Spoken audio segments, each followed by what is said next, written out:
In One Piece, ice could be more important than you might think. In my opinion, it will play a huge role in the future, and ice and snow will also be significant protagonists in the past of the series.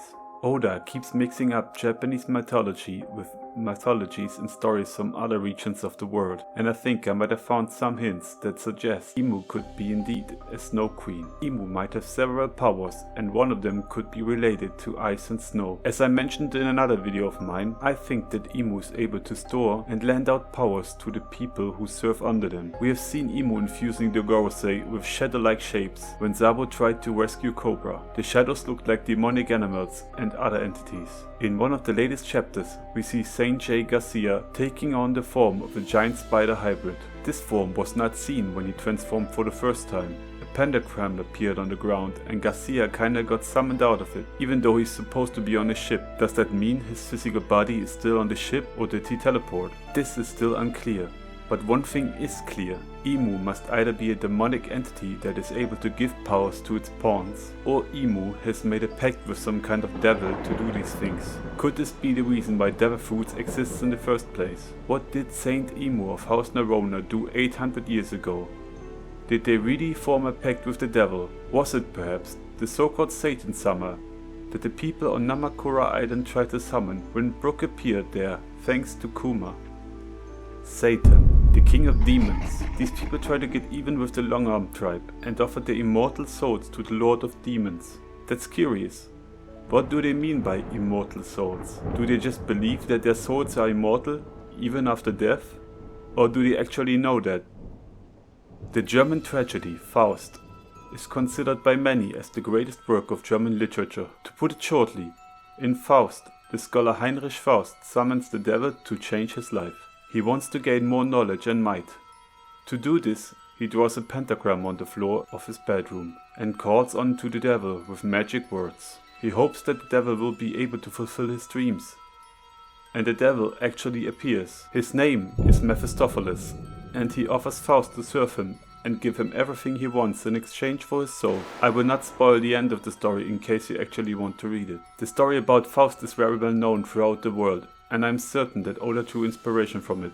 Back to the cultists who tried to summon Satan. They got Brook instead. But what if the original 20 families, the leaders of the world, really summoned this Satan Summer? To gain knowledge and power to best the ancient kingdom. I think that's possible. And I also think that they were pretty smart in doing this. At least one of them was. Saint Imu of the Nerona family. They made a pact with the devil so he would grant them knowledge and power in order to beat the ancient kingdom, and he gave it to them in the form of the devil fruits. Saint Imu was smart though, and wished for a power to control all the others, and while perhaps most of the original founders have paid their toll to the devil in the form of their souls, Saint Imu is still alive, even 800 years later. And there was something else, a blunder.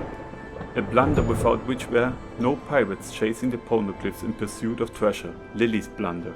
The poneglyphs. Vexing relics. Somehow, Lily was the reason for these to get scattered all over the world. Intentionally or not. But why does Imu call them vexing relics? Just because they tell stories of what happened in the past? Or is it because they tell in very detail what exactly happened in the past and how it was done? Is the secret about the powers that roam the world written down on the poneglyphs? And why does the government not try to recover them? Surely that would have not been too hard, at least not for the obvious ones like on Fishman Island. 800 years ago, in the Wano country, the clan of master stonemasons known as Kosuki family invented these indestructible block-shaped steels for the purpose of recording important history on them while preventing it from being destroyed. There are several reasons to assume that they were once one big stone. So basically, the poneglyphs are there to bring the truth to the world. Keep that in mind for a bit.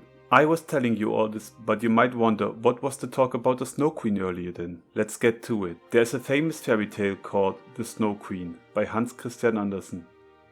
In it, there is a mirror called the Troll Mirror or Devil Mirror that makes everything it reflects ugly and distorted and magnifies their bad and ugly aspects. The devil's minions take the mirror all over the world to distort everything, then carry it up to the heaven to mock God and the angels.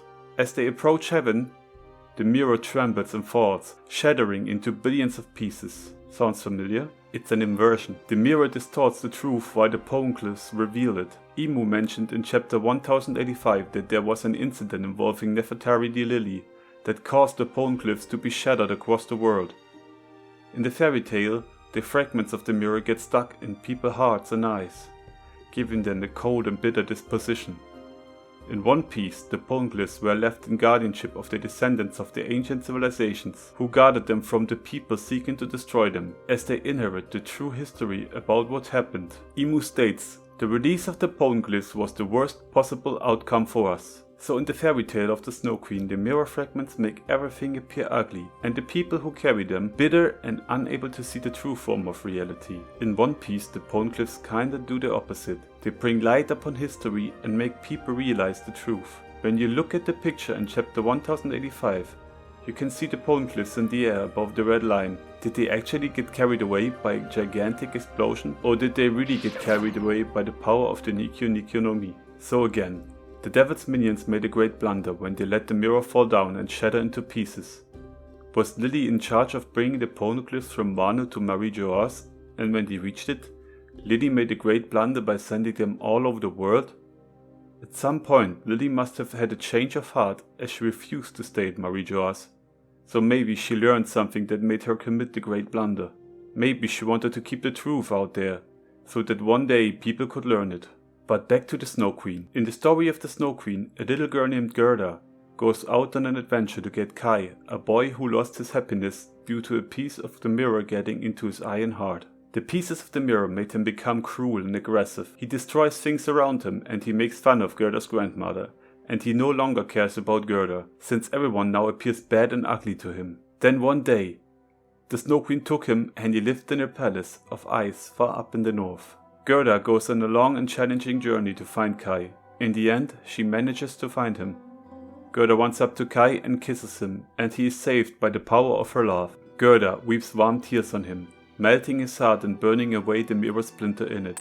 As a result, Kai bursts into tears which dislodge the splinter from his eye, and he becomes cheerful and healthy again. He remembers Gerda, and the two dance and leave the Snow Queen's palace. Alright, you might be thinking, what on earth is that guy telling me all that for? Well, I already tried to make a connection between the poneglyphs and the mirror in the Snow Queen story. Now what if at some point Imu actually really steals the joy from Luffy or his ability? We saw how Imu infused the Gorosei with Devil Fruit powers. What if Imu can not only grant powers but also take them away?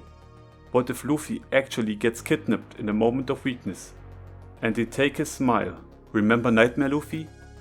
It could be this, just way more depressive. What if Luffy loses all his hope, optimism and joy because the Snow Queen Imu takes him into his custody? Do you remember that Luffy said he felt much more joyous after eating the fruit? What if this is taken away? Remember, there is a huge straw hat in the freezer beneath Marie-Joas. What if Imu already pulled off this stunt once already with Joy Boy? By the way, the boy's name, Kai. Its meaning is warrior, or as a short form for Jirah, brave spear.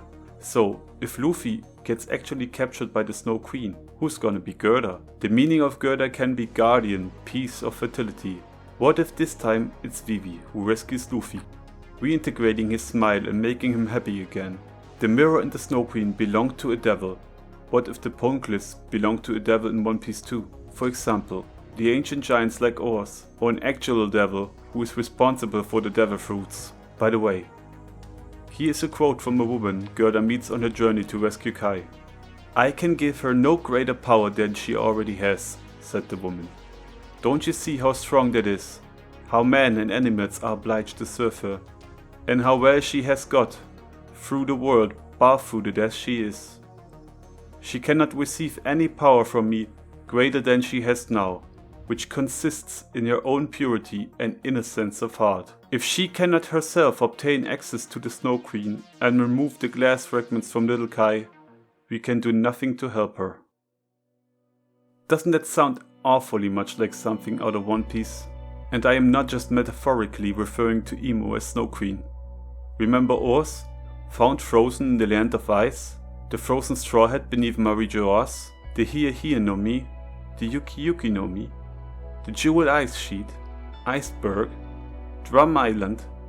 Puffing Ice? A literal Snow Queen. And let's not forget, Ice Oni. Created by, you guessed it, Queen. You may take all of this as tinfoil fringe theory stuff, but the hints are everywhere. Let's stay with the Ice Oni for a bit, to be more precise, with Japanese folklore. Is there an entity in Japanese myths that could be compared to a Snow Queen? Well, I would not ask this if I didn't have an answer, right? Yes, there is. It's called Yuki-Onna. And here things come full circle, because there is a story about a moon princess that was so bored that she wanted to know how life on Earth is. So she came down to Earth together with Snow, but was unable to go back to the moon. And boy, oh do we love our moon theories in One Piece. Oh, and by the way, this Yuki-Onna entity was also known for taking children away and misleading people into snowstorms. Her appearance is described as follows.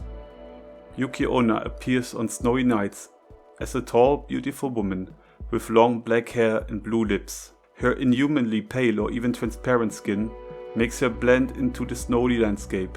Despite her inhuman beauty, her eyes can strike terror into mortals. She floats across the snow, leaving no footprints, and she can transform into a cloud of snow if threatened. Alright, maybe all of this is a bit much, but maybe you wonder how all this comes together. Why did I tell you all this stuff about the devil summoning in the beginning and now we are talking about Snow Queens? Well, you remember this guy? He has displayed that he can transfer his energy to an object like his cane sword, in which he summons the chill of the underworld, Yomi no Reiki, allowing him to freeze his opponent with ice created from his soul energy. He is able to do that because he once visited the underworld and now is able to call upon some kind of powers from there. He uses several ice attacks like Soul Parade, Ice Spun, Ice Wall, and Swallow Banderole, which all freeze their targets. Which leads me to my final point. Hell, or what is also called the underworld in One Piece, is not a hot place with lots of fire as we know it from our myths and legends. It is a cold place, and the devil who might have granted the power of devil fruits could possibly have given Saint Imu of Nerona family a power that is beyond imagination. Cold nightmares. And with it, Imu can infuse pawns with cruel and nightmarish abilities, or take away abilities and dreams from others. A cold-hearted Snow Queen.